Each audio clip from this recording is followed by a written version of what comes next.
नमस्कार, मैं हूं संदीप चौधरी। आज सीधा सवाल में मैं बात करूंगा पुरानी पेंशन की। जी हां, पुरानी पेंशन और सियासी टेंशन की। यह मामला पूरी तरह से अब सियासी भी होता जा रहा है। और यह बात मैं क्यों कह रहा हूं? क्योंकि लगातार प्रदर्शन चल रहे थे पुरानी पेंशन योजना की बहाली को लेकर, और अब इन्होंने जोर पकड़ लिया है। पहले तो सरकारी कर्मचारी ही बैठे हुए थे, कुछ एनजीओ भी साथ में समर्थन कर रहे थे, लेकिन अब इस लड़ाई में एंट्री मार दी है भारतीय मजदूर संघ ने। अब भारतीय मजदूर संघ ये किससे जुड़ा है? यह राष्ट्रीय स्वयंसेवक संघ से जुड़ा हुआ एक संगठन है। मतलब आसान भाषा में कहूं, यह आरएसएस है। प्रेरणा स्रोत बीजेपी का, सत्ताधारी बीजेपी का। 2 दिन पहले दिल्ली में फिर एक जमावड़ा इकट्ठा हुआ जंतर मंतर पर। पुरानी पेंशन योजना लागू करो।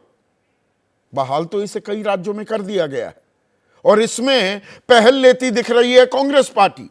राजस्थान हो, मध्य प्रदेश, राजस्थान हो, छत्तीसगढ़ हो, हिमाचल प्रदेश हो, झारखंड हो या फिर पंजाब, आम आदमी पार्टी भी अब ओल्ड पेंशन की पैरवी करती साफ दिखाई दे रही है।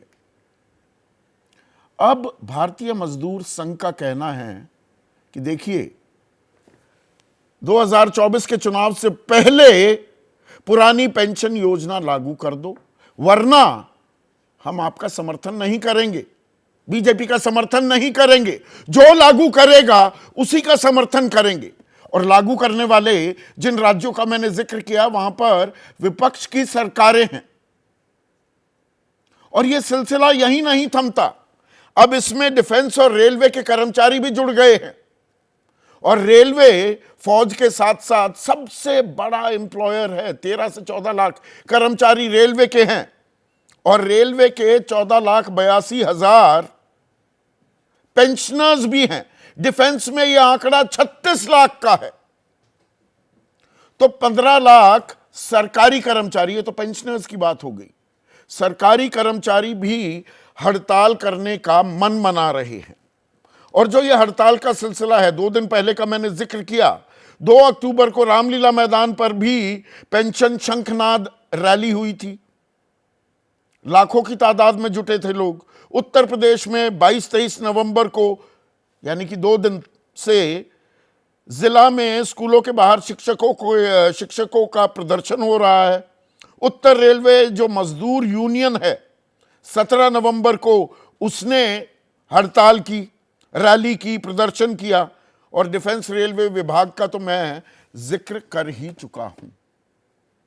अब इसमें दरअसल खेल क्या है और पेंच क्या है, इसे समझने के लिए हमें 20 साल पहले जाना पड़ेगा। 2003 में एनपीएस, न्यू पेंशन स्कीम, इजाद की गई।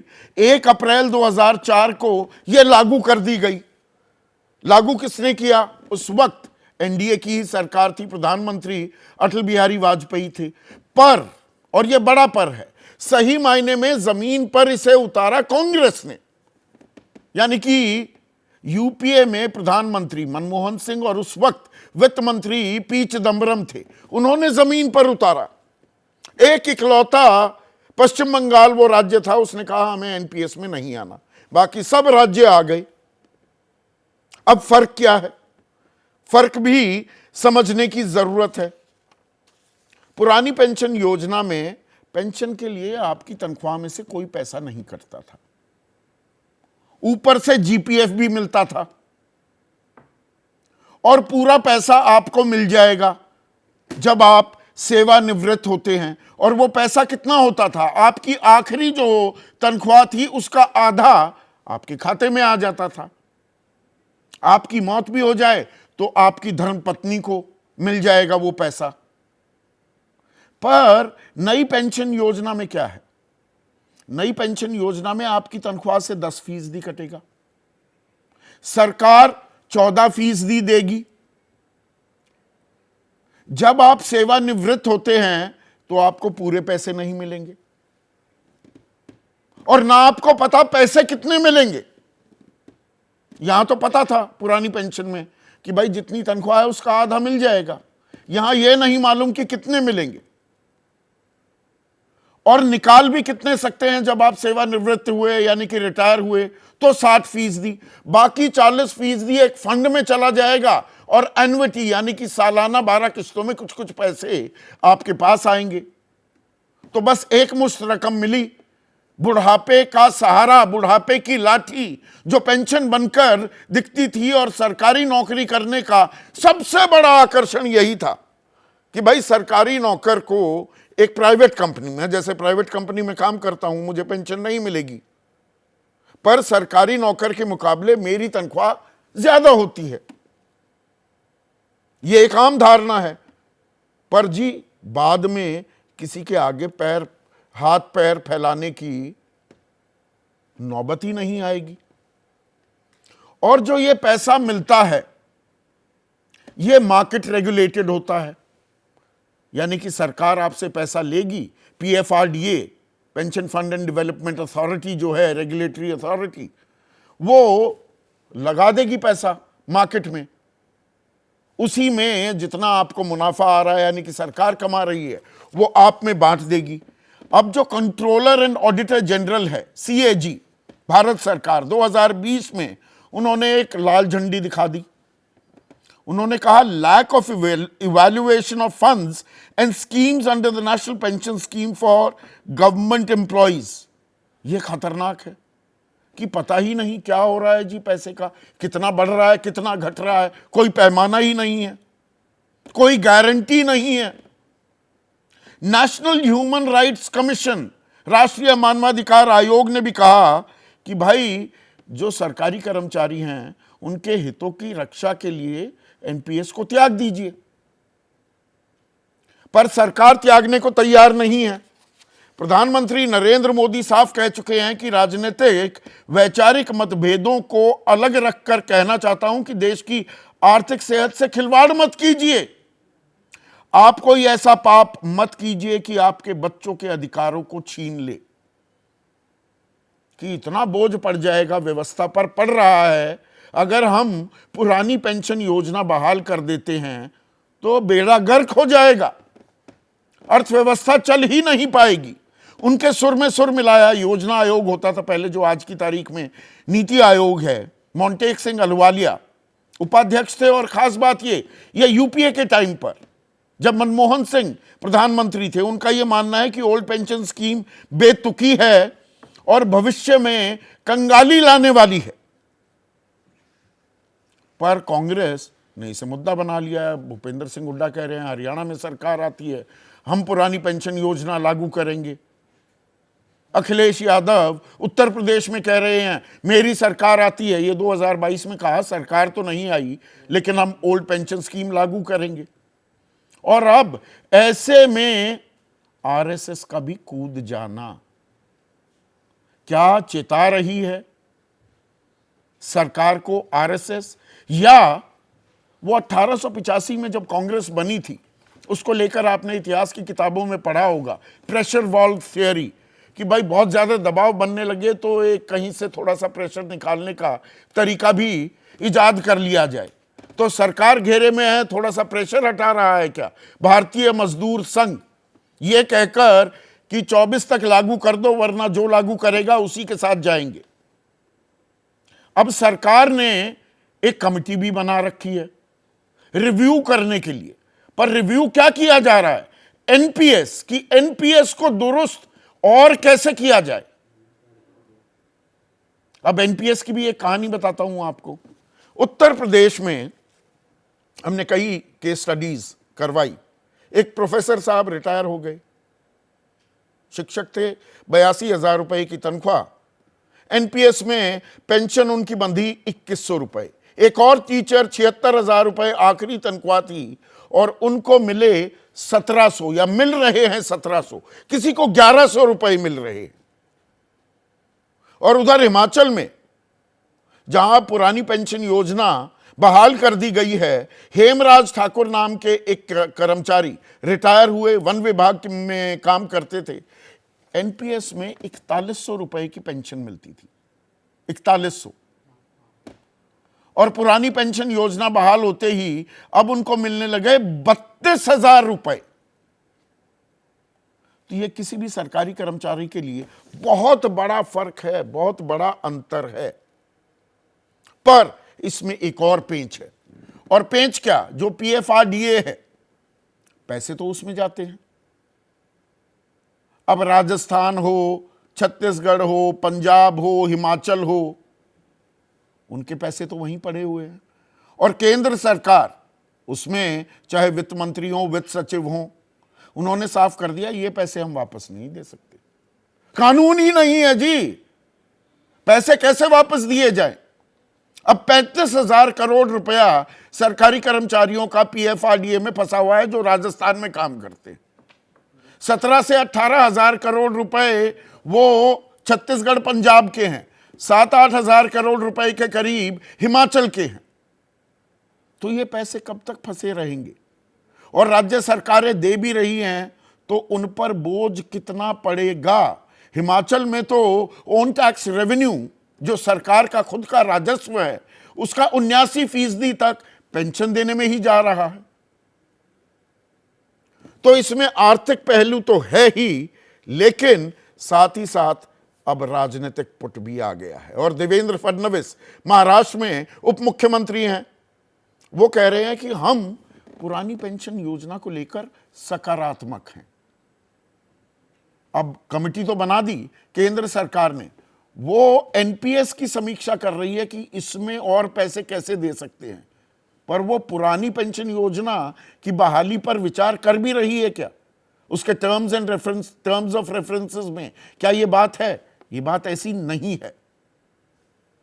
तो ये लड़ाई अब आगे तक बढ़ती दिखाई दे रही है क्या? ऐसे में गृह मंत्री अमित शाह ने एक भरोसा दिया है, उस पर गौर कीजिए।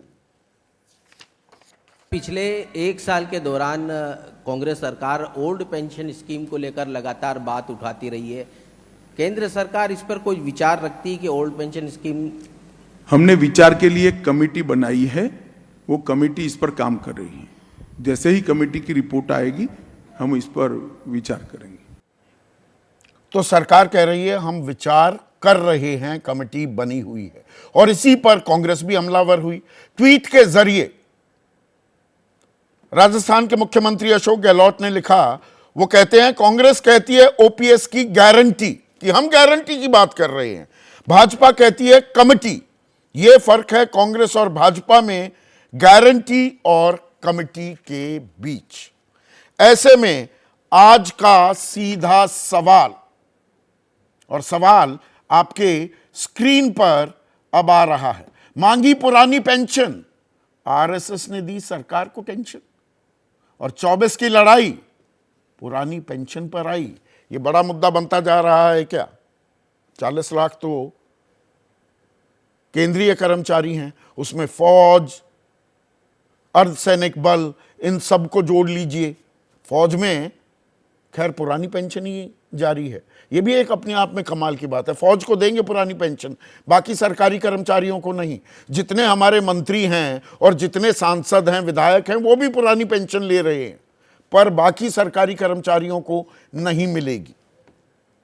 चर्चा में मेरे साथ आज बीजेपी की तरफ से महेश वर्मा, कांग्रेस के राष्ट्रीय प्रवक्ता आलोक शर्मा, समाजवादी पार्टी के राष्ट्रीय प्रवक्ता प्रदीप भाटी, मैं वही तो कहूं कि मैंने गलत बोल दिया है क्या? प्रदीप भाटी हमारे साथ हैं। बृजमोहन श्रीवास्तव महासचिव हैं और राष्ट्रीय प्रवक्ता हैं एनसीपी अजित पवार गुट के, और वरिष्ठ पत्रकार दबंग दिबांग हमारे साथ हैं। तो महेश वर्मा मुझे दिख नहीं रहे अभी महेश वर्मा जुड़ेंगे, पर बृजमोहन श्रीवास्तव, अच्छा महेश जुड़ गए हैं। महेश, आवाज आ रही है आपको? जी बिल्कुल आ रही है संदीप भाई, आप बताइए। अरे देर कर दी आपने जुड़ने में, अब पुरानी पेंशन योजना लागू करने में भी देरी कर रहे हैं क्या? नहीं, कुछ देरी ऐसा नहीं है। जो चिंता है, जो कर्मचारी संघ की चिंता है या जो भारतीय मजदूर संघ की चिंता है, जो आपके सवाल हैं, उस चिंता से इतर कहीं केंद्र सरकार ने कहीं भी नहीं है कि भई वो इनके हितों में किसी तरह से कोई अहित की बात हो, उसको कहीं अनदेखी करके और केंद्र सरकार कोई काम कर रही है। केंद्र सरकार भी केंद्र उन्हीं सरकार ने पहलुओं पे कमेटी गौर बनाई करती है वित्त सचिव की अध्यक्षता में, वो तो एनपीएस में बेहतर रिटर्न्स कैसे दिए जाएं, पुरानी पेंशन योजना की बहाली पर विचार करने के लिए थोड़ा बनी है कमेटी। संदीप भाई, आप एक प्रबुद्ध पत्रकार हो। आपको अगर मैं कोई चीज के लिए कुछ कहूं तो बड़ी छोटी बात होगी, सूरज के आगे दिए की बात हो जाएगी। कानून है, एनपीएस कानून बनाया गया था 2003-4 में। जब ये कानून आया था तब के अर्थशास्त्री और बाद के दिनों में प्रधानमंत्री जो 10 साल तक रहे, मनमोहन सिंह जी ने इसके लिए कितना बड़ा, इसके तारीफ में क्या क्या कसीदे कढ़े थे। अगर वो कहीं आप अपने दर्शकों को बताओगे तो समझ में आएगा कि कांग्रेस का उस समय का दिवालियापन था या अभी का दिवालियापन है। एक बात। दूसरा, जो राजस्थान और छत्तीसगढ़ में हो रहा है, उस कारगुजारी को आपके दर्शकों को बताना बहुत जरूरी है। क्या अभी हो रहा है 20 बताइए नवंबर ना। को मुख्यमंत्री गहलोत ने क्या कहा प्रेस कॉन्फ्रेंस पे कि हम एक कानून पास करेंगे विधानसभा से और उसके बाद हम पेंशन कानून को कानूनी दर्जा देके और इसे लागू करेंगे। तो फिर 41,000 करोड़ का फंड जो है आपने एलोकेट किया, वो किस बात के लिए किया? तो ये बाजीगरी जो छत्तीसगढ़ में हो रहा है, जो राजस्थान में हो रहा है, हिमाचल में तो फिर भी वहां का मुख्यमंत्री जो है विधानसभा में बकायदा इसको पारित करा के ये किया, लेकिन और जगह तो क्या हो रहा है? सरकार साफ तो कर देना। पेंशन नहीं नहीं, स्कीम को आपकी चुनावी बातें स्टंट बिल्कुल करार फेस देना, वैल्यू पर ले रहा हूं महेश चुनावी भाई। स्टंट के तो तरह मतलब इसको पुरानी करना। पेंशन योजना अर्थव्यवस्था का भट्टा बिठा देगी, तो सरकार इसको साफ कर दे। कमेटी भी बना रही है, देवेंद्र फडणवीस कुछ कहते हैं और आरएसएस अब दबाव डाल रहा है, तो ये खामखा का दबाव डाल नहीं, रहा है आरएसएस आरएसएस। नहीं। आप आरएसएस के जो हमारे महामंत्री हैं भारतीय राष्ट्रीय मजदूर संघ के, विष्णु जी का जो था, उनके वक्तव्य को आपने इस तरह से इसमें जोड़ने की कोशिश करी है कि भाई उनका ये कहना है कि जो विसंगति है, जो राजस्थान और छत्तीसगढ़ सरकार जो ओल्ड पेंशन कानून लागू करने की बात कर रही है, उसमें काफी विसंगति है। कानूनी तौर पे इस तरह से वो करके कोई भी ऐसी चीज जो अहित की बात वो कर रहे हैं, वो हित की बात नहीं कर रहे हैं, तो उसको पहले तो दूर किया जाए। दूसरी वो बात, विसंगति कौन दूर करेगा? वो तो केंद्र सरकार दूर करेगी ना। पीएफआरडीए में अगर 35,000 करोड़ रुपया राजस्थान के सरकारी कर्मचारियों का फंसा, उनको वापस दे दो। नहीं, जिसको विधानसभा ने एक्सेप्ट किया, जिस कानून को विधानसभा में लाके एक्सेप्ट करके आपने लागू किया, आज उसको कहीं ना कहीं अगर उसके मद में कोई पैसा खर्चा करेंगे तो उसके लिए किस तरह से आप उसको कहीं ना कहीं विधानसभा में लेकर आएंगे ना, उसको कहीं ना कहीं उस कानून को ओवर रूल करेंगे ना, तभी तो आप इस चीज को लागू करेंगे। हिमाचल तो में लागू कर दी ना। ये छलावा, हिमाचल में हेमराज ठाकुर जिन्हें 4100 रुपए मिल रहे थे एनपीएस में, अब 32,000 रुपए ओपीएस में मिल रहे हैं। मैं अपने कांग्रेस के मित्र आलोक शर्मा से मैं चुनौतीपूर्ण तरीके से ये सवाल कर रहा हूं, और आपके आइए बता दें कि 41,000 करोड़ का पेंशन का जो बजट एलोकेशन हुआ राजस्थान में, कितने लोगों को मिला ओल्ड पेंशन स्कीम के तहत? एक नाम गिना दीजिए। अरे तो सवाल पूछा और जवाब लीजिए ना महेश भाई, यही तो दिक्कत। अभी तो आपने बहुत जायज सवाल पूछा है, तो रिस्पॉन्ड करने दीजिए। आप भी झुंझुना बजा रहे हैं क्या? आलोक शर्मा, 41,000 करोड़ में से कितने लोगों को पुरानी पेंशन का फायदा मिला राजस्थान में? सीधा सवाल पूछ रहे हैं महेश वर्मा। देखिए, मुझे लगता है आंकड़े कितने लोगों को मिला है वो तो या तो विधानसभा के पटल पर प्रश्न रखा जाए या वहां पर सरकार में आरटीआई लगाई जाए। इस तरह के आंकड़े प्रवक्ताओं के पास सीधे तौर पर तो नहीं हो सकते, लेकिन एक बहुत बड़ा वर्ग है जो लाभान्वित हुआ है। और अभी भी जो हालात है वहां पर तमाम सरकारी जो कर्मचारी हैं वो घर घर जाकर पर्चे बांट रहे हैं कि किसी भी रूप में हमें ओल्ड पेंशन स्कीम चाहिए और कांग्रेस सरकार हमें लेकर आनी है। ओल्ड पेंशन स्कीम में जिस तरह के फ़ायदे अब जिस रिटायरमेंट के बाद लोगों को नज़र आ रहे हैं, एक लंबा समय चला गया, उसके रिजल्ट सामने आए और नकारात्मक जब रिजल्ट सामने आए तो स्वाभाविक है कि वहाँ के जितने भी कर्मचारी हैं किसी भी राज्य के, वो अब चाहते हैं कि ओल्ड पेंशन स्कीम ही लागू हो। तो अब समझ में आया आपको, 2004 में ये लागू हुई 1 अप्रैल को, अटल बिहारी वाजपेयी सरकार ने लागू की। जमीन पर तो आपने उतारी ना। मनमोहन सिंह भी कसीदे पढ़ रहे थे और वित्त मंत्री पी चिदम्बरम सारे राज्यों को मनूवर कर रहे थे कि आइए आइए आइए। पश्चिम बंगाल नहीं माना, सबको मनवाया कि देखिए ये बहुत बेहतर है। आपकी आंखें भी अभी खुली। देखिए, मुझे लगता है कि कोई भी स्कीम आती है शुरू में उसके प्रति एक अर्थशास्त्री के एंगल से, दोनों ही अर्थशास्त्री थे, चिदम्बरम जी हों चाहे मनमोहन सिंह जी हों, उन्होंने शायद वो अर्थशास्त्री के दृष्टिकोण से देखा होगा कि अर्थशास्त्र के हिसाब से वो भारतीय अर्थव्यवस्था के लिए अच्छा रहेगा। लेकिन धीरे धीरे जिस तरह से असर आना शुरू हुआ और जिस तरह से उसके रिजल्ट आने शुरू हुए, और ख़ास तौर पर 2014 के बाद जब वो 40% वाले हिस्से की बात आई और 40% हिस्सा कहाँ जा रहा है किसी को पता ही नहीं चला, तब जाकर तमाम कार्यकर्ता भी जागे, कांग्रेस भी जागी। और स्वाभाविक है कि जिस समय पर कोरोना आया उससे पहले ही इसकी आवाज उठनी शुरू आने वाली जो हमारी नस्ल है, हमारी पीढ़ियां हैं, उन पर आप सारा बोझ डालना चाहते हैं अपने राजनीतिक फायदे के लिए। आप ही के टाइम में योजना आयोग के उपाध्यक्ष थे मोंटेक सिंह अहलूवालिया, वो कहते हैं ये बेतुकी स्कीम है और भविष्य में कंगाली लाने वाली है। मोंटेक सिंह अहलूवालिया तो सरकारी नीतियां बनाने में अच्छा खासा दखल था आपके जमाने में उनका। देखिए, मैं मोंटेक सिंह अहलूवालिया जी के ऊपर आज कोई टिप्पणी नहीं करना चाहूँगा। ऐसे बहुत से लोग आए जिन्होंने शायद वास्तविकता के धरातल को बिना पढ़े कुछ चीज़ें की। कहीं ना कहीं उस चीज़ का कांग्रेस पार्टी और सरकार को नुकसान भी उठाना पड़ा, लेकिन आज का समय वो नहीं है, आज वो अपने पद पर नहीं है। तो लौट के बुद्धू घर को आए, कहीं हमने उसको लौट के कांग्रेस ओल्ड पेंशन पर आई। पर ये जो पैसा अटका हुआ है ये कब तक अटका रहेगा? 35,000 करोड़ किसी राज्य का, 17-18 हजार करोड़ दो राज्य का, एक और राज्य का 7-8 हजार करोड़, वो नहीं मिलेगा तो कैसे दे पाएंगे? देखिए, तो केंद्र सरकार को सोचना होगा, और केंद्र सरकार अब राज्यों का जो पैसा अटका हुआ है उसका पैसा देना चाहिए। अगर राज्यों का अधिकार है और राज्य अपने कर्मचारियों को ओल्ड पेंशन स्कीम लागू करना चाहती है तो केंद्र को उसमें रोड़ा नहीं बनना चाहिए। एक तरफ आप कमेटी बनाने की बात करते हैं, दूसरी तरफ आप कहते हैं कि साहब हम राज्यों का पैसा नहीं देंगे। तीसरी तरफ ये हो रहा है कि अब चुनाव सामने आ गए हैं तो आज जो सीधा सवाल है उसका पूरी हेडलाइन ही ये है कि जो 24 की लड़ाई है क्या वो पुरानी पेंशन पर आ जाएगी? मुझे लगता है बिल्कुल। और 3 दिसंबर को देखिएगा आप, अगर 5 राज्यों में बीजेपी जो 5-0 होने जा रही है उसके बाद पूरी तरह से सरकार घुटनों पे आ जाएगी। ये सरकार को केवल एक ही भाषा समझ आती है, इनको ना इकोनॉमिक समझ आती है, ना पॉलिटी समझ आती है, ना हिस्ट्री, ना पॉलिटी, कुछ समझ नहीं आता। इनको केवल एक वोट की भाषा समझ आती है। जैसे ही वोट में हारेंगे उस तुरंत ही अपने एक्शन बदलने शुरू कर देंगे। जैसे ही राज्यों में हारेंगे तुरंत ही ओल्ड पेंशन स्कीम की तरफ चल देंगे।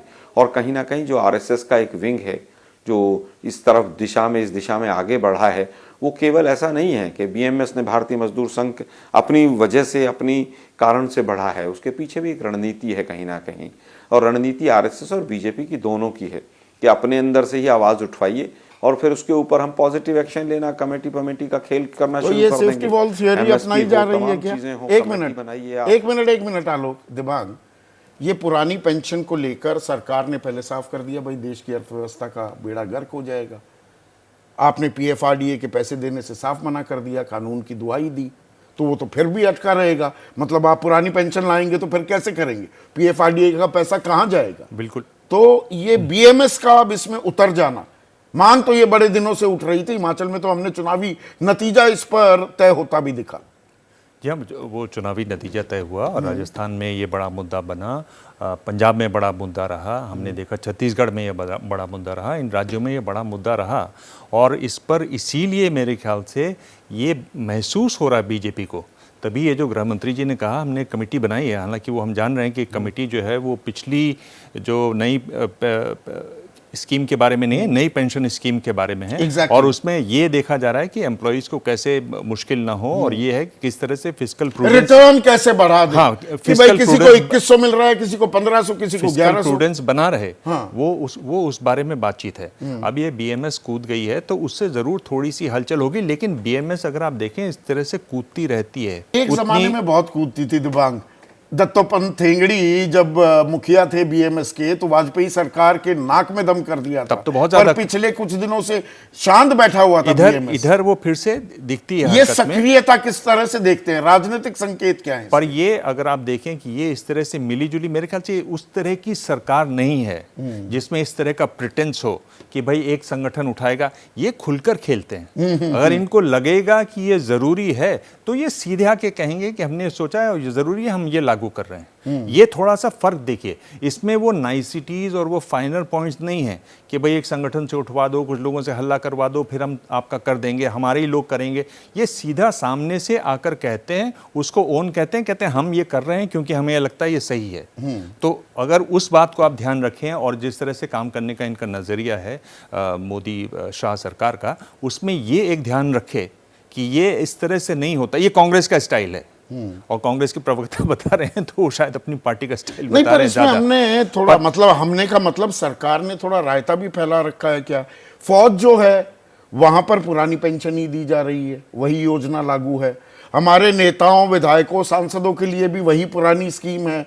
दिल्ली हाई कोर्ट के ऑर्डर, अभी उस पर आगे क्या कार्रवाई हुई है वो अभी देखना बाकी है, पर वो कह रहे हैं अर्धसैनिक बलों को भी, यानी कि BSF, CRPF, CISF, Assam rifles, इनको भी दो पुरानी पेंशन, पर बाकी सरकारी कर्मचारी उसे मिलेगी नई पेंशन।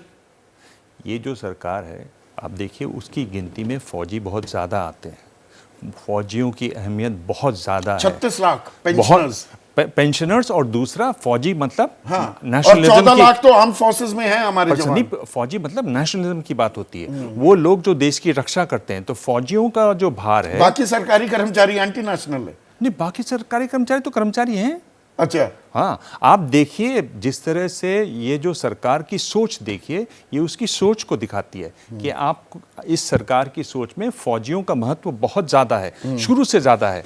और ये जो सरकारी कर्मचारी, इनका उतना महत्व नहीं है। न कभी ये सरकारी कर्मचारी बहुत ज्यादा सड़कों पर उतरे। विपक्ष के इतने लोग मुझे दिखाई दे रहे हैं, न कभी विपक्ष ने बड़ी सक्रियता से इसमें हिस्सा लिया। कांग्रेस तो खैर इसका हिस्सा ही थी, लेकिन अब जब विपक्ष में है और अपने राज्यों में लागू कर रही है तो सड़क पर उतरती, बड़ी रैलियां करती। डिफेंस में भी जो फौज है वहां पुरानी पेंशन, अर्धसैनिक बल वो भी तो भाई फौज, वो भी तो आर्म फोर्सेज ही हैं। हाँ, उनको नहीं, बिल्कुल बिल्कुल।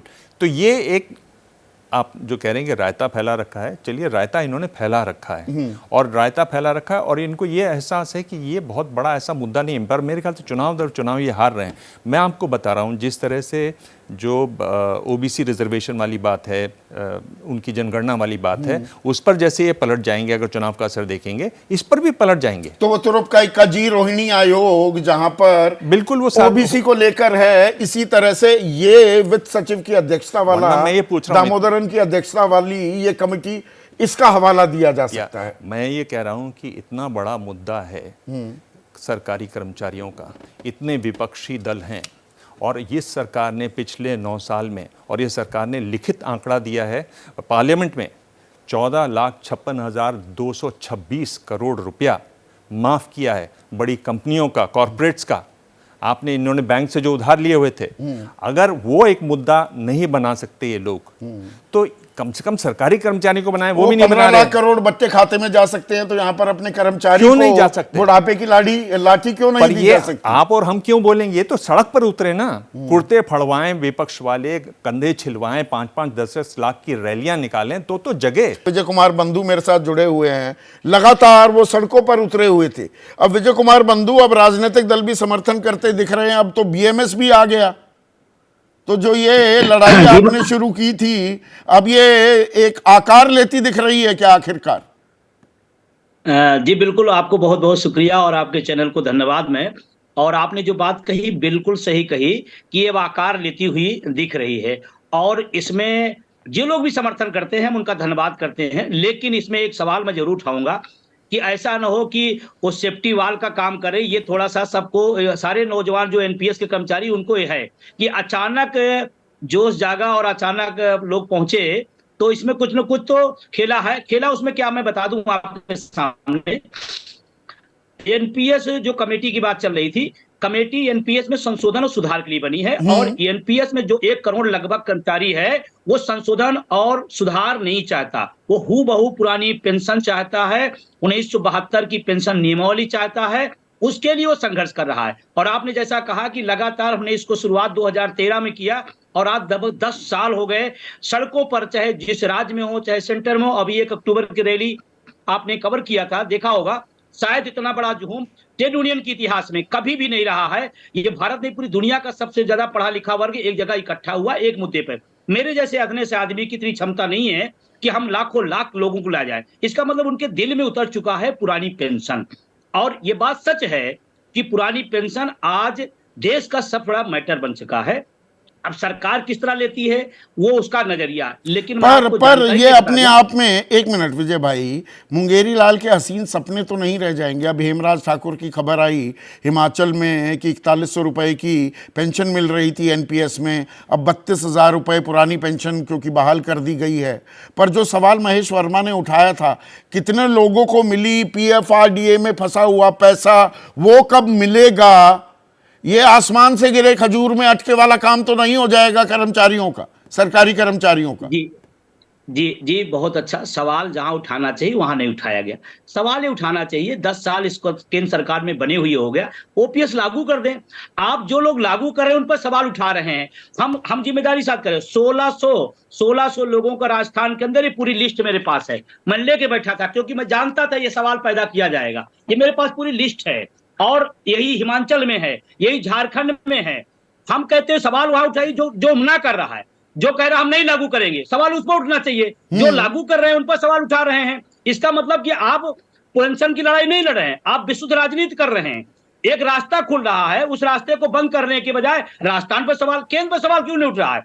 केंद्र लागू कर दे, राज्य का सवाल ही खत्म हो जाएगा, राज्य का सवाल ही खत्म हो जाएगा। क्यों आप सवाल पैदा कर रहे हैं? माननीय प्रधानमंत्री जी से मेरा निवेदन है कि वो राज्य के बजाय केंद्र से लागू करे, हम उनका भी स्वागत करेंगे। हमें चाहिए ओपीएस, भाजपा दे, कांग्रेस दे, वो दे, ये दे नहीं। असल खेल तो इसमें विजय, असल खेल तो देखिए ये है, अब वो ओपीएस हो, एनपीएस हो, एक वो आंध्रा तेलंगाना मॉडल भी है, 43-44% तक आपकी आखिरी तनख्वाह का वो सुनिश्चित कर रहे हैं। पर यहाँ पर अगर कोई 82,000 रुपये कमा रहा है, 2100 रुपये की पेंशन बंधेगी, या 76,000 रुपये कोई कमा रहा है उसकी पेंशन 1700 रुपये बंधेगी, तो ये तो सरासर नाइंसाफी है कि कोई 35 साल नौकरी की, सरकारी नौकर रहा और बुढ़ापे में कह दिया लो जी पकड़ लो 2100 रुपये या 1700 रुपये या 1100 रुपये या 800 रुपये। कोई आंकड़ा गलत तो नहीं बता रहा मैं? बिल्कुल सही सर। और सवाल इस पर होना चाहिए, जो तमाम अर्थशास्त्री लोग बैठते हैं, जो तमाम पैरोकार एनपीएस के बैठते हैं, सवाल इनको होना चाहिए कि 800 रुपए क्यों मिल रहा है, 1200 रुपए, इस पर डिबेट क्यों नहीं हो रही? एनपीएस के जो बड़े बड़े लंबरदार हुए पता है ना इस बात को। और मैं अभी एक सवाल और उठाता हूं, महेश वर्मा जी से पूछना चाहता हूं, उत्तर प्रदेश के अंदर एनपीएस का बहुत बड़ा पैसा तमाम ऐसी कंपनियों में लगा दिया जा रहा है जिससे कोई लेना देना नहीं है। जिन कंपनियों में लगना चाहिए वहां न लगा करके लोग, क्योंकि एनपीएस के पैसे का कोई माई बाप नहीं है, जो जहां मर्जी लगा दे। हर जिले में घोटाला रहा, लाखों लाखों करोड़ का, इसका कौन जिम्मेदार है? कौन जिम्मेदारी इसको लेगा? हर राज्य के अंदर स्थिति पैदा हो रही है। और रही बात एनपीएस का जो पैसा वापस एनएसडीएल का है, सर मैं आपको जानकारी लिए बता दूं, केंद्र सरकार ने विसंगति बस और विज्ञापन के जो लोग छूट गए थे वो पुरानी पेंशन में आए, सरकार ने उनका पैसा वापस किया। अगर एक का वापस हो सकता है तो राज्य और राज्य के कर्मचारियों का पैसा क्यों नहीं वापस हो सकता? क्यों नहीं हो सकता? ये अपने ये सवाल हैं बृजमोहन श्रीवास्तव, क्योंकि विजय आपने एक अहम सवाल पूछा। सवाल यहां पर उनसे पूछे जा रहे हैं जो पुरानी पेंशन योजना लागू कर रहे हैं और उसका फायदा भी मिल रहा है। जो लागू नहीं कर रहे वो सवालों के जवाब नहीं दे रहे कि भैया दिक्कत क्या है, कमिटी बना देंगे, हम विचार करेंगे, हम सकारात्मक हैं। आप ही के प्रेरणा स्रोत का एक संगठन आकर कह देता है नहीं जी आपका समर्थन नहीं करेंगे। सीधी सीधी बात क्यों नहीं हो रही?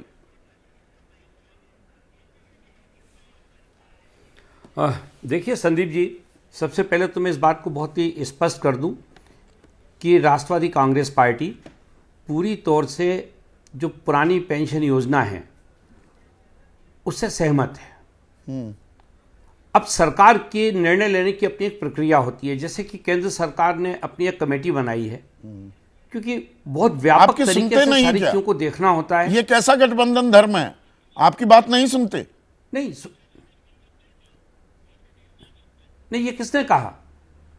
सरकार की, मैंने आपसे ये कहा कि सरकार की एक प्रक्रिया है और उस प्रक्रिया के तहत ही कोई निर्णय होता है ना।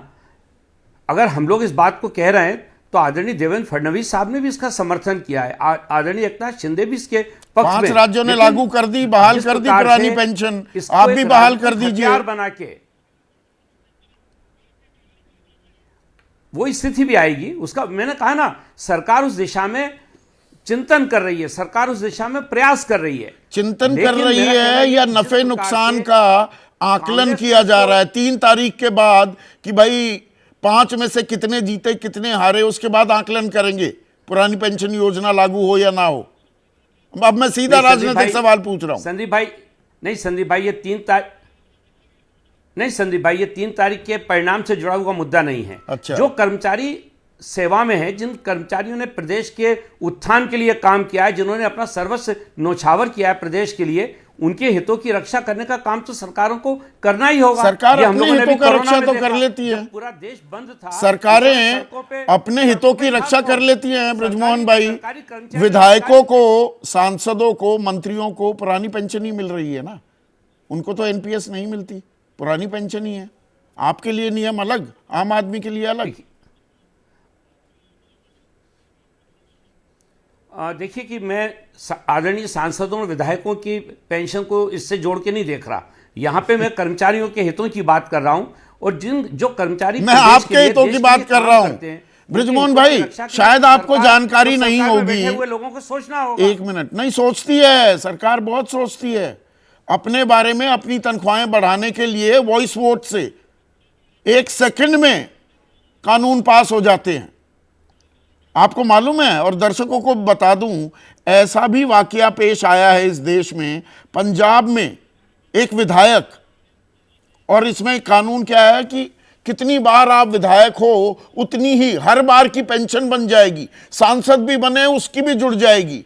तो एक महाशय 6.25 लाख रुपए प्रति माह बतौर पेंशन उठा रहे थे। अब वो भगवंत मान ने मना की है, बंद कर दी वो व्यवस्था की एक ही पेंशन मिलेगी। ये नहीं 7 बार के विधायक 2 बार के सांसद, तो 9 पेंशन साथ में जुड़ गई और वो आप घर ले जाओ। ये भी हो रहा था। ठीक है ना संदीप भाई, ये सारी विसंगतियां हैं जिनको ठीक करने के लिए कमेटी भी तो बनाई है केंद्र सरकार ने।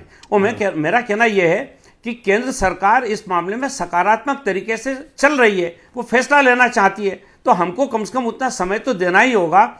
और ये आदरणीय अमित शाह साहब ने जयपुर में अपनी प्रेस कॉन्फ्रेंस में उसको स्पष्ट रूप से कहा है। प्रदीप भाटी साहब, आर्थिक बात थी ये कि जी भाई देश पर बोझ नहीं बढ़ना चाहिए, अर्थव्यवस्था, भाई पैसे पेड़ पे तो लगते नहीं हैं, पर ये अब विशुद्ध राजनीतिक मसला बन गया है क्या जी पुरानी पेंशन का? जी देखिए, उत्तर प्रदेश में मैं समझता हूँ, और एक आर्थिक नीतियों की जानकारी के हिसाब से भी मैं बताता हूँ कि उत्तर प्रदेश एक ऐसा स्टेट है जिसमें तो ये बिल्कुल लागू हो सकता है। आपका ज़रूर कंसर्न इसको देख के रहा होगा कि उत्तर प्रदेश में पिछले 2017 के बाद से लगभग 65% ऋण बढ़ गया है उत्तर प्रदेश सरकार पे, और लगभग 7.25 लाख करोड़ का हमारे पास अब डेट है, ऋण है।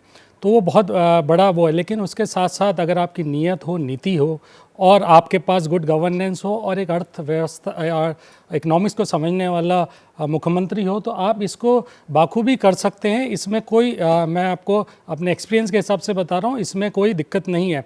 आप देखिए, करने का फ़र्क है। जहाँ पे हम डेट ग्रोथ की बात करते हैं, जीडीपी ग्रोथ है, अगर वो योगी सरकार में ग्रोथ 36 मुश्किल से 7 से 8% पे नहीं है, और रियल टर्म्स में तो 3 से 4% ही रह गया है। और वहीं 12 से 17 माननीय अखिलेश यादव जी की सरकार रही, उस समय पे ये ग्रोथ 12% से 13% तक रहा, सबसे हाईएस्ट भी रहा इनफैक्ट अभी तक उत्तर प्रदेश की जो ग्रोथ रेट है 22 तक। और इसी तरह से अगर आप डेट का रेशियो देखेंगे, डेट रेशियो विद जीएसडीपी, तो आप पाएंगे कि उत्तर प्रदेश के अंदर सबसे कम अखिलेश यादव जी की सरकार में ना 28% के करीब। वहीं जब ओपीएस पंजाब जैसे राज्य जिनका रेशियो लगभग जीडीपी से और डेट का रेशियो लगभग 50% है, हिमाचल और 53% है, 53% है, 40% हिमाचल और दूसरा एक और राज्य जिसने लागू किया है राजस्थान, उनका भी 40% से ऊपर है। तो उत्तर प्रदेश में क्यों नहीं लागू हो सकता जब हम उसे 28% उत्तर तक लेके आ प्रदेश गए? में नई पेंशन योजना लागू किसने की? उस टाइम तो मुलायम सिंह यादव की सरकार थी। बिल्कुल, आप तो ये समझते हैं 2000 मैं बताता हूँ। देखिए आंकड़े जो बिल्कुल, बात मैं है बताता हूँ, इसका जवाब मैं 2004 देता में हूँ। लागू हुई, बिल्कुल, मैं 2005 में सही मायने में जमीन पर उतरी, मुलायम सिंह यादव थे मुख्यमंत्री, 2012 में अखिलेश यादव मुख्यमंत्री बन गए, हटा देते, पश्चिम बंगाल ने नहीं लागू की। मैं बताता हूँ, क्योंकि देखिए 2005 की परिस्थिति अलग थी। 2005 में उत्तर प्रदेश की जो जीडीपी थी वो मात्र 2.5 लाख करोड़ की थी। आज हम 20 लाख करोड़ से ऊपर बैठे हैं। और अगर जैसा क्लेम कर रहे हैं, हालांकि मैं तो इसे सफ़ेद झूठ कहूँगा योगी सरकार का, कि $1 ट्रिलियन की इकनॉमी हो जाएगी उत्तर प्रदेश नेक्स्ट 3-4 ईयर्स में, उसका तो ग्रोथ रेट ही 32% से ऊपर जाता है। लेकिन 2.5 लाख करोड़ और आज की परिस्थिति में भी देखें 20 लाख करोड़, जब आपका कंट्रीब्यूशन सेंट्रल गवर्नमेंट कर रही थी तो उत्तर प्रदेश सरकार तो उस 3 टाइम पे तारीख पर मजबूत नहीं निगाहें थी। टिकी होंगी, बिल्कुल, 3 तारीख के बाद बिल्कुल क्या नहीं है। होता है? नहीं देखिए बिल्कुल नहीं है, बिल्कुल नहीं है। अगर ये होता तो हम 2022 में इसको इसके लिए हामी नहीं भरते। 3 तारीख तो अब आ रही है, लेकिन उसके साथ साथ कमेटियों की बात हो रही थी। तो उत्तर प्रदेश में भी एक कमेटी बनी और उसकी एक ही मात्र इलेक्शन से पहले एक मीटिंग हुई, उसके बाद कोई मीटिंग ही नहीं हुई उसकी। तो ये निगाहें इस तरह की इलेक्शन के ऊपर निगाहें बीजेपी की रहती हैं। समाजवादी पार्टी इलेक्शन पर तो निगाहें है ना महेश। आखिरी सवाल आपसे, अब ये 24 की लड़ाई पुरानी पेंशन पर आ गई है क्या? ये बड़ा मुद्दा बन गया है और 3 दिसंबर तारीखी दिन होने वाला है क्या विशुद्ध, अगर मैं पुरानी पेंशन योजना की बात करूं? नहीं, ये दुर्भाग्यपूर्ण स्थिति है। किसी देश में कर्मचारी अगर काम करता है, अगर वो अपनी पेंशन के बारे में अगर चिंतित है और उसको राजनीतिक बाजीगरी के तहत जो है उसका कोई निदान और समाधान की बात अगर की जा रही है, तो इससे बड़ी मतलब राजनीतिक बाजीगरी कौन कर रहा है? अब वही, जैसे अभी के दिवांग क्या कह रहे थे आज कि अगर है हिम्मत तो करो ना पार्लियामेंट में बात, है हिम्मत तो विधानसभा में कानून पास करके दिखाओ। वो तो कर दिया ना 5 राज्यों ने। अरे भाई क्या किया 5 राज्यों में? आप वही तो वो सवाल ही गोल कर दिया आपने। मैंने पूछा ना कि अशोक गहलोत ने 20 नवंबर 2023 को क्या प्रेस कॉन्फ्रेंस करके कहा कि जिसका कानूनी दर्जा अभी वो कानून ही नहीं बना पाए विधानसभा में। क्या मजाक है इस देश में? हम लोग अरे आप सीधा पुरानी पेंशन योजना लागू कर देंगे, पीएफआरडीए का पैसा दे देंगे। तो चलिए, ये तो नूरा कुश्ती हो रही है, इसको किस तरह से देखेंगे? एक 15 सेकंड का कंक्लूडिंग हेडलाइन एडिटोरियल कमेंट। मेरे ख्याल से ये नूरा कुश्ती है और मेरे ख्याल से ये जो चुनाव के नतीजे आएंगे उस पर बहुत कुछ निर्भर करेगा कि इसका भविष्य क्या होगा। ये जो भी पॉलिटिकल पार्टीज़ हैं ये आजकल ऐसी हो गई हैं कि वो बिल्कुल चुनाव के नतीजों पर जाती हैं। चुनाव का नतीजा अगर परिणाम ऐसा होगा कि इनको 24 में मुश्किल लग रही होगी तो फिर कोई फिस्कल डेफिसिट नहीं है, फिर कोई बात है नहीं, फिर रास्ता निकाल लिया जाएगा और इसे सरकारी कर्मचारियों के प्रति संवेदनशीलता के तौर पर दिखाया भी जाएगा। तो आने वाले दिन पुरानी पेंशन को लेकर दिलचस्प होने वाले हैं। तो पुरानी पेंशन को लेकर टेंशन, सियासी टेंशन बढ़ रही है और आज हजारों की तादाद में हमारे पास मैसेजेस आए हैं, जवाब आए हैं। सब अधिकांश मैं कहूंगा ओपीएस के समर्थन में है। मनोहर लाल भूपेश हैं राजस्थान झुंझुनू से, वो कहते हैं नेताओं को पेंशन लेकिन कर्मचारियों को नहीं, ये घोर अन्याय है। पेंशन मिलती है पर वो एनपीएस बहुत कम होती है। और देवेंद्र प्रताप सिंह जौनपुर उत्तर प्रदेश के रहने वाले हैं, ओपीएस देश में लागू होनी ही चाहिए वरना बीजेपी को नुकसान तय है, ये बात देवेंद्र कहते हुए आज के लिए बस इतना ही। नमस्कार।